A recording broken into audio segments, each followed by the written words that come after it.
Hello everybody and welcome to our new series, West of Loathing.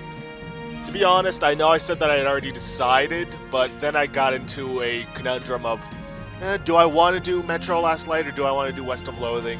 And I decided to do West of Loathing because I've beaten it, and I had a really fun time doing it. So without further ado, let's get the game started.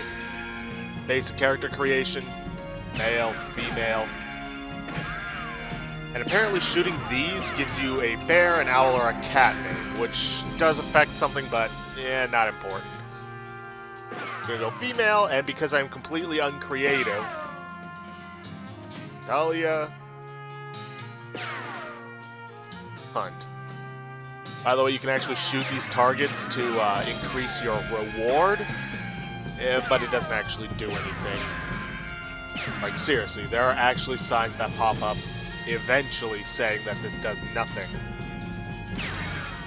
Come on, where are they?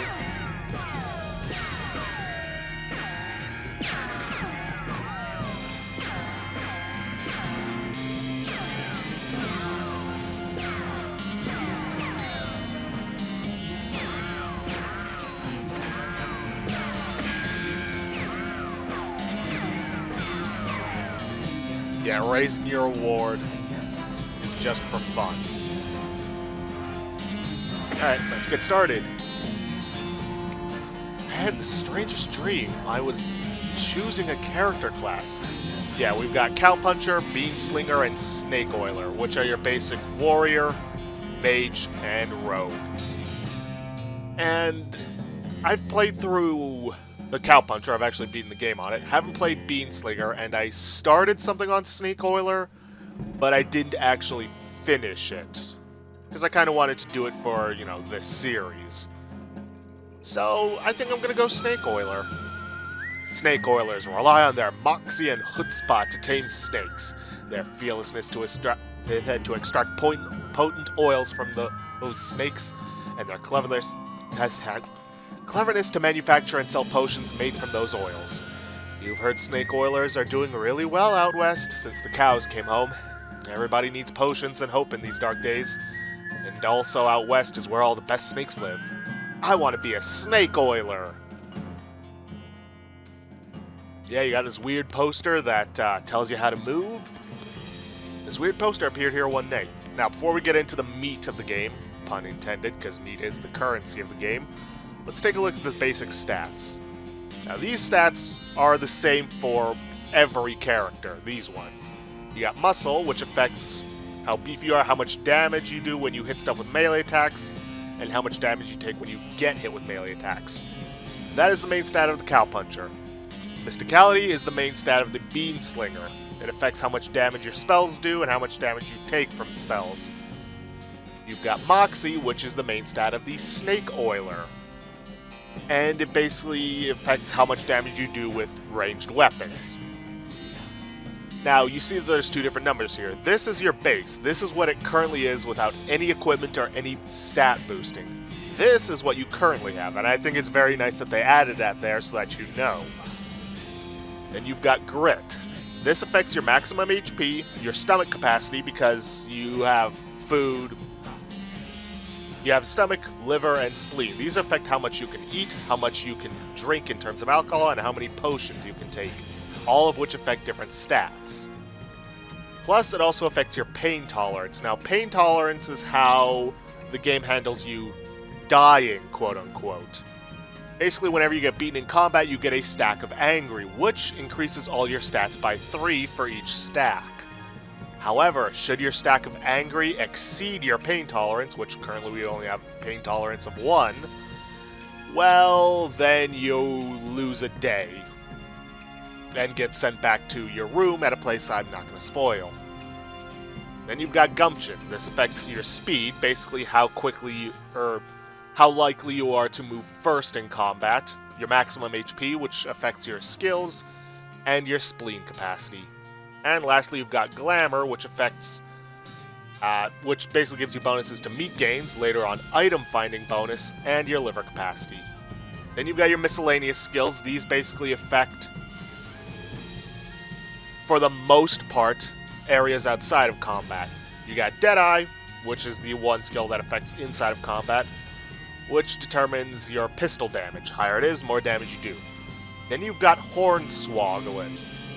This is essentially your charisma stat. It has, charisma skill.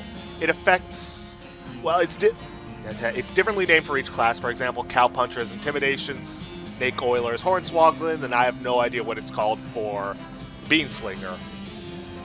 And this basically affects your ability to trick people, get new items, avoid combat entirely, stuff like that. There's a bunch of other miscellaneous skills we can get, but hey.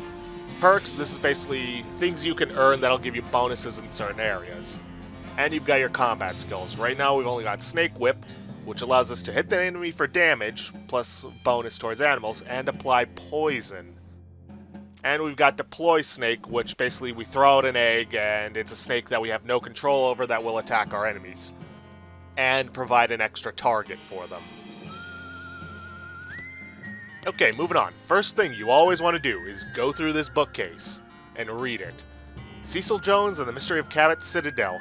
Dad gave me this one when I was a kid. Bill Brown and the Cursed Outhouse. I loved that one. The Hero of the Cursed Church. I read that one 10 times. Earl Hardy and the Forgotten Graveyard. I love that one. Secret of the Terrible Jungle. Bertha Hardy and the Cursed Butcher's Cabin. Oh hey, this one might come in handy. Walking Stupid. This is something every adventurer should get. You read it? You read the book from cover to cover and learn how to walk really stupidly. You accidentally drop the book and then ruin it by stepping on it 30 times while you're trying to pick it up. Oops. Yep, we now walk like an idiot.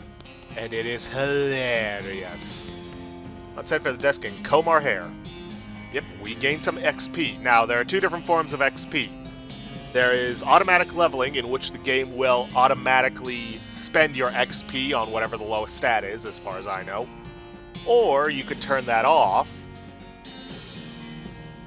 and it allows you to spend your XP as a currency. Now, for the current moment, I'm going to keep it on for automatic, but once we get to the main game, that's when I'm turning it off. Hey, Russell, how you doing? Caw! I'm going to miss you, buddy. Caw, caw, caw. Let's feed him a cricket. You grab a cricket from your cricket bag and feed it to Russell. He coos appreciatively and nuzzles your hand. Now, I highly, highly recommend selecting Maybe It's Time to Leave Too. I'm not going to spoil what it does, but it's important for much later on in the game. You open your bedroom window, not pictured, and unlatch the door to Russell's cage. He winks at you, calls one last time, and then flies away to the west. It's time to hit the trail. Let's see, we can also straighten up the wood. Gains us another XP. Let's see. I have no idea how to rate that one. How many different languages do you need to know to learn about numbers? Let's see, toy chest. We look inside, got a puzzle cube. Let's mess with it. Your brother already had it most of the way solved, but you figure out the last couple of moves. Let's see, it's covered with all of his weird diagrams and charts. It's Mom's pie safe. It keeps all her pies safe. You're gonna miss Mom's cooking. The hearth really puts the hearth in hearth and home. And here outside we have our entire family.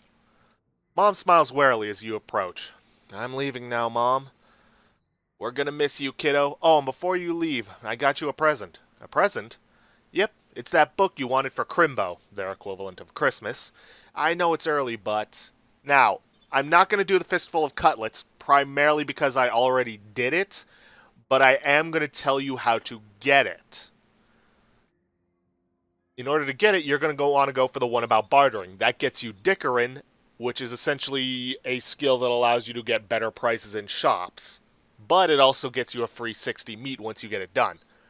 But, in my case, I'm going to get lockpicking. Now, you can get all of these skills by purchasing the books from various merchants, but it is random which book is where in the world every time.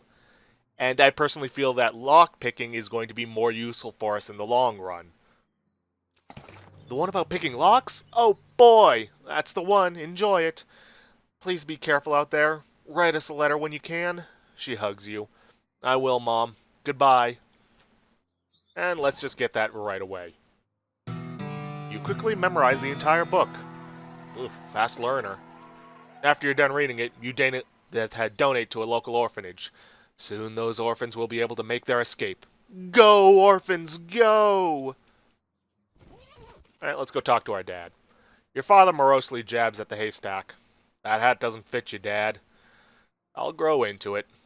It's time for me to leave.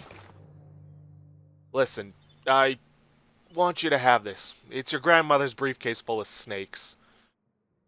See, this briefcase you keep in your favorites. This is the briefcase you keep your favorite snakes in. Venom level 3, Venison level 3.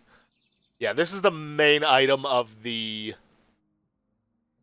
snake oiler. See, whenever you talk to your dad, depending on your class, he gives you a different item. For the cowpuncher, he will give you brass knuckles. For the beanslinger, because I've actually watched someone play a bit of beanslinger, they give you the, I believe, bottomless can of beans or something. And for the snake oiler, it's this. Thank him. Thanks, Dad. Good luck out there. Be sure to say goodbye to your mother. I did. Goodbye, Dad. By the way, dig through the haystack. You're going to find a needle in it. And people say that's difficult. Oh, by the way, the briefcase full of snakes, you can use it to extract some venom and extract some medicine. Can be useful in the early game. But we're not going to do that right now. And here's our little brother Rufus. Your brother Rufus is standing here, looking nervous. He's pretty good at looking nervous. Give him back. Give him his puzzle back. You hand him the puzzle, and he starts fidgeting with it. Hey, Rufus. Time for me to head west. I still don't understand why you're leaving. He's got a point, you know. Why are you going west anyway?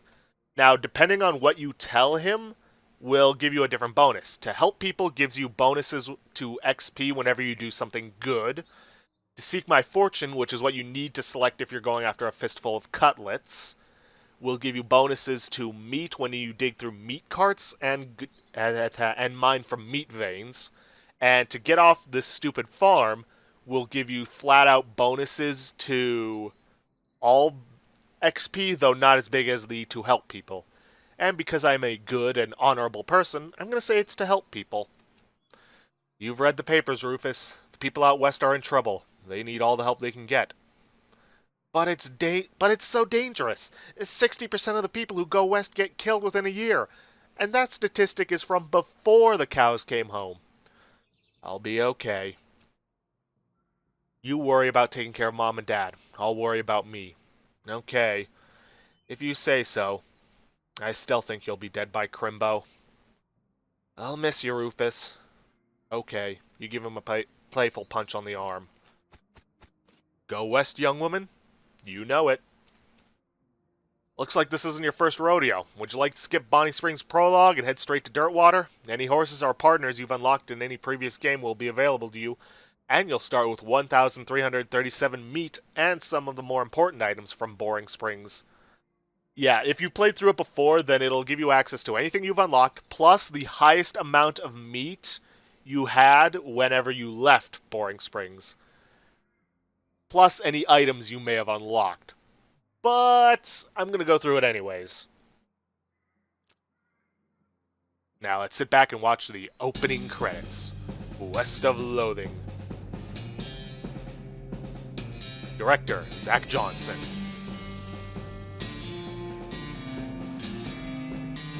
Cinematographer, Victor Thompson. Film editor, Kevin Simmons. Dialect coach, Riff Connor. Stunt coordinator, Wes Cleveland. Key grip, Chris Moyer. What the hell's a key grip? Boom operator, Ryan Ike. 200 miles later.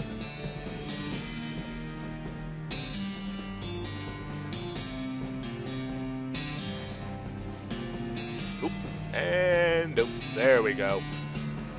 Yep, just fell off the turnip truck. Well, the bad news is that you fell off the cart and got knocked out for a couple of hours. And now you've got no ride, no meat, and no prospects. Good news is that you're in a town, rather than in a gulch somewhere. Not much of a town, though. Let's get up and dust ourselves off. Turnip! Yep, that's the whole joke. Howdy, partner. Beg your pardon, lady. Now, you see these cactuses? Run into them. You're gonna want to. It'll get you a perk. See yes. Sign on the door reads, "Gone drinking." Okay then. Yikes. Let's head to the bar and talk to the guy.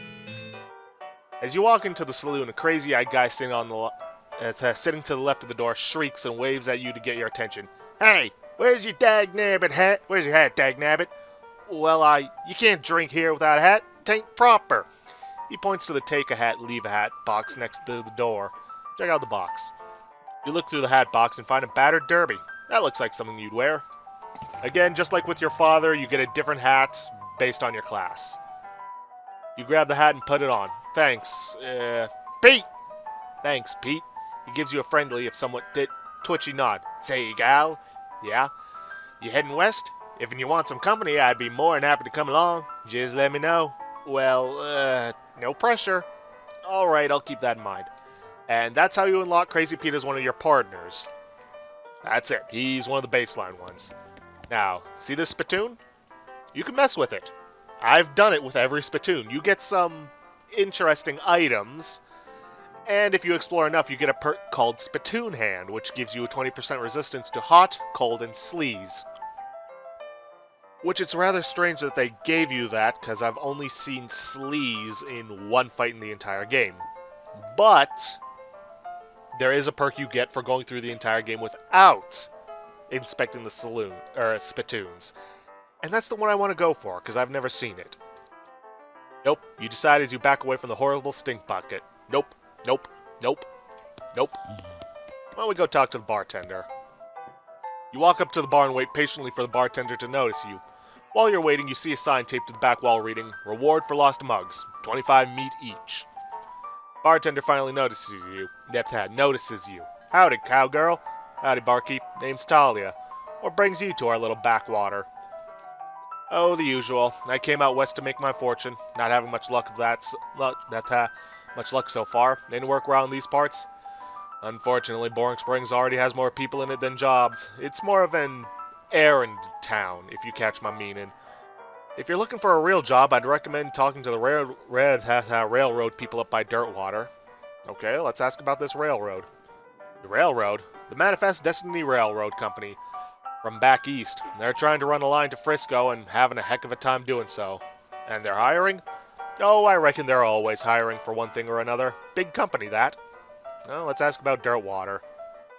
"Dirtwater? Dirtwater is interesting. It's far enough west that it's still more or less exempt from the rule of law, but not so far west that it's been burned to the ground by the damned cows. Lots of opportunity there." He pauses for a few seconds, lost in thought. "Yep. If I were a younger man, I'd probably head that way. Myself. Well, let's ask about errands." "You mentioned errands?" "Yeah, this forsaken burg is always falling apart in one way or another. The hostler's always needing help since he hurt his leg, and that no-account sheriff could certainly stand to have somebody doing his job for him. Anything else?" "Well, I've got a goblin loose in the basement. Some cowpoke in from the gulch didn't wipe his boots off and got spores everywhere. I can probably handle a goblin." "Much obliged. I'll unlock the basement door for you. Oh, and you'll need this."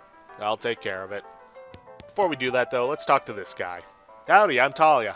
"Howdy, Talia. I'm Horace. Nice to meet you. What do you do?" "I'm the town hostler." "I don't know what that is." "I'm the town horse-selling guy." "Gotcha. How's that working out for you?" "Oh, those horses are just flying out the door.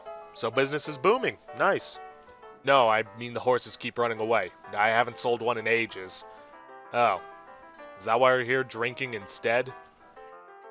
Yep. And me being in here drinking instead of watching the horses is probably how they keep escaping. It's one of those vicious circle things." "Well, I'm in need of a horse. Do you have any left?" "One. Kind of a boring one, but it's got 4 legs and a back to sit on. Come see me at the stable. I'll be happy to show you." "Okay." But first things first, let's head into this basement. Now, you're going to want to head into this basement whether you intend to kill this goblin or not. And if you're going for a fistful of cutlets, you have to kill him. But he is a companion you can unlock. But he's not the companion I intend to use on this journey. Pile of old newspapers. Take one of these. Boring Springs Gazette, April 20th, 1895. And grab a bottle of Nurse brand whiskey. Goblin shouts, "Bree Yark!" Well, gonna have to attack him. And just use the fungicide. Yeehaw! Moxie's leveled up. And we're actually going to need some Moxie.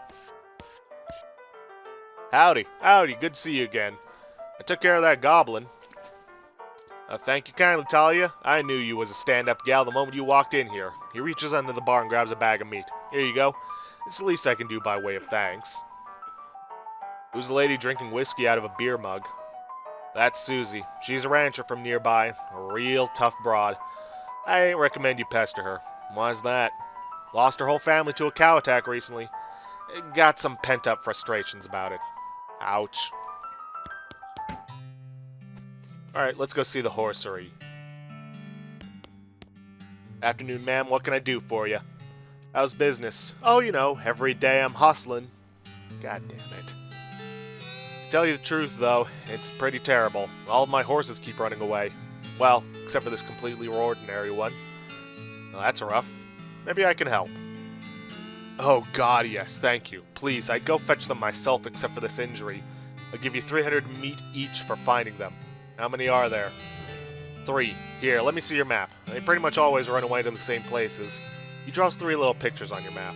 Orhole Mine, Boring Springs Boneyard, and Thousand Snakes Gulch. Why these places? I think they like the environments that are thematically appropriate. Here, when you find one, feed it some of these oats. That should send it back here. How does that work? They're special pigeon-infused oats. Okay, will do. See you later. It's a haystack. Yep, every haystack in the game will give you a needle, and you need these for picking locks. You said something earlier about an injury. Yeah, I busted my knee while mucking out the showroom. Don't ask how, it's embarrassing. I was gonna get Doc Alice to have a look at it, but she gave up doctoring. Why'd she do that? Nobody knows. She just shut herself up in her office. Said she wouldn't talk to anybody except Nurse Whiskey. Is that an actual nurse, or I'm pretty sure she was just being sarcastic? I see. Well, we could talk to Doc Alice, but we're gonna save that for later. Oh, look, one of the mugs. Not sure if I mentioned it, but there is 6 of them. Howdy, stranger. Welcome to... Hold up, need a drink. Howdy, stranger. Welcome to Boring Springs. I'm the sheriff in these parts. The what? The sheriff, okay? Blasted sign painters. Say, you wouldn't happen to be looking for work, would you? Well, as a matter of fact, I am. Great, because I happen to have some. There's a gang of hoodlums around here that call themselves the Fricker Gang. Last time I arrested one of them, they busted out and took my cell door with them. It ain't, well, it ain't much good without the door. And I need somebody tough, smart, and or slick to go fetch it back for me. Why don't you do it? You're the sheriff, after all. I gotta stay here and practice my chair tipping. Okay, I'll give it a shot. Funny you should say that, because I'm sending the deputy along with you to keep you out of trouble. He takes a pistol out of his desk and hands it to you. Deputy. You deputized a gun. You're new in town, maybe you ain't noticed, but there ain't much to do here except drink. Here, let me write down where the Fricker Gang hideout is for you. Makes a little note on your map. Got it, I'll be back with the door. Now, you're going to want to take a look at these different, wanted posters. Wanted for bird theft. Naked Mike Bernstein. Reward 200 meat. Wanted. Poster writers. Apply in person at the Yuma Marshal's office. Wanted. Bimmy Fricker for face thieving. You're going to want to remember that. Not yet, sorry. Now then, you see this guy doing trade? Step right up, Braid's the name, and trade's the game. You seriously doubt his name is Braid? Howdy. Howdy, Braid. What are you trading? Well, ma'am, I am stocking locks for soap and a stick of dynamite for a needle. And to the cunning Skinner who brings me 3 rattlesnake hides, well, to that adventurous soul I will trade a fine silver pocket watch. Now, in order to pull off the fistful of cutlets, you need to have Dickerin in order to get the free dynamite, and you need to trade away the needle for some dynamite. Now, you can only do that once, so even if you have multiple ones, you can still only get the 2 dynamite. But we're not going to be doing that, because, we don't even have Dickerin. Now, this is Alice's office. We could go in there, but we're not going to. You approach the weird Cactus Man hybrid. He smiles at you. Howdy, Cactus Man. Howdy yourself. And the name's Bill. Cactus Bill. What happened to you, Bill? Well, to be honest, partner, I drank too much cactus beer and it turned me into a cactus. Doc Alice warned me this would happen, but I didn't listen. And that's why they call you Cactus Bill? No, that's just a coincidence. Oh. Does it hurt? Does what hurt? Being a cactus? No. No, it's actually kind of nice. The natural fermentation process that's on the cactus part of me keeps me pretty drunk most of the time. I guess it is a mite boring. Yeah, I bet. Wouldn't be so bad if I had something to read. You don't happen to have a newspaper or anything, do you? Sure. You give him the newspaper you found in the basement of the saloon. Much obliged, partner. Now let's see here. What can I do to return the favor? Oh, I know, my shovel. I left it behind behind the outhouse at Orholm Mine. It's yours if you go and get it. I'm sure you'll find a use for it. Thanks. Behind the outhouse at Orholm Mine. Got it. Thanks, Bill. Don't mention it. Now, if you could just kind of stick that newspaper to my face before you leave. Sure thing. Nope, you're not allowed in Topeka anymore, remember? No, actually, I don't. Anyways, let's hit up the map, and I'm wondering if that silver pocket watch thing is a real thing, so I'm going to hold off on Thousand Snakes Gulch. So, let's head for the Orholm Mine. This is where Bill said to look. Hey, he wasn't kidding. Not that this would have been a funny thing to kid about, I guess. Yep, we got a shovel, one of the important things. Dig through the minecart? Yes, sir. If we had chosen to seek our fortune, we would have got 65 meat from that. Plus, here's one of the mugs. Yet another one, just 4 more. So, we head into the mine, and the first thing we want to do is mess with the elevator. First things first, send it to level 3. And while it's doing that, let's check out the minecart. Unrefined meat nugget. This is one thing that I really like that they did with the game. Just sell it. Any item that has no importance whatsoever will automatically be marked with just sell it. That way you can know you can, well, just sell things and not have to worry about them. It's a toolbox, but it's locked. Well, we got our crowbar, which is something where it's going to be very handy for us. Plungers. Both kinds? Ooh. Hey, they lied to me. It's just one kind. Oh well. Probably best that it's that kind. Now, the reason we needed to do it in that order was because, well, we needed a crowbar for this. Now that we have all that, walk up to this, hook up the plunger, walk back, add the blasting cap. Okay, you've succeeded in putting yourself in grave danger. Let's blow this joint. And inside, we find another horse. But first, let's dig through this. We gain 50 meat. And we dig through this to get a silver nugget. Now, this is the area that you need the 3 dynamite sticks for. But first, let's take care of the horse. You see the dark horse? Barely. Approach her. Hey there, girl. It's okay. I'm a friend. Winnie. The horse shies away from you. Though, in this case, it's more like cripplingly introverted away from you. Reassure her. Oh, come on, don't be like that. Look, I brought some oats for you. They aren't poison or anything. In retrospect, I guess that wasn't a very comforting thing to say. Let's pat her on the nose. As you reach out to pat her on the nose, the horse ducks and steps further back into the shadows. Oh, come on. Yay. Here are the oats. Take a handful of oats out of the bag and hold them out. Here you go. Yum yum. Snort.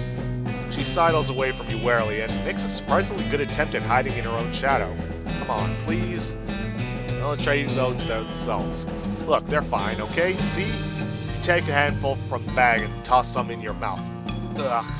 It's like the roughest, blandest breakfast cereal you've ever eaten. Still, it's better than dry cat food. Don't ask. You smile to show the horse that you're fine and realize that you've unconsciously turned around and walked out the door. Geez, these are powerful. The horse looks at you warily as you re-enter with a cheerful wave. See? Perfectly fine. Let's pat her on the nose. The horse hunches her shoulders and seems to shrink slightly as you pat her nose. But she doesn't actually flee, so that's something. There's a good girl. Winnie? Feed her the oats. The horse finally seems relaxed enough around you, so you offer her a handful of the oats. Warily, begrudgingly, she eats them. Then she gestures at something behind you. You turn around to look, but don't see anything. When you turn back, she's gone. Well, okay then. Yeah, right around here was this crack. You bend down and shine your lantern into the crack in the rock. You can just barely make out a square shape down in there. Looks well out of arm's reach. Looks like somebody dropped a small metal box into the hole, though you don't know if that was to hide it or discard it. If you're truly desperate to find out what's in there, you could try reasoning with the rock. Your primary argument would be a bundle of dynamite. Perhaps you could persuade the hole to widen enough to grab the box. This is what you need the dynamite for. And let me tell you, once you get the dynamite, blow it open, and pick the lock for it, you find it's only one meat. But you need that one meat. Now, one thing that I really like that they did with this game is that you don't have to leave the area to use your map. Even if you're, say, 50 floors deep into something, you can just open the map and go back to wherever you're going. See? But with that, our time is well up for this episode. So I'm going to end things off here. If you guys like what you see, please leave a like, subscribe for future content, and I'll see you guys in the next episode.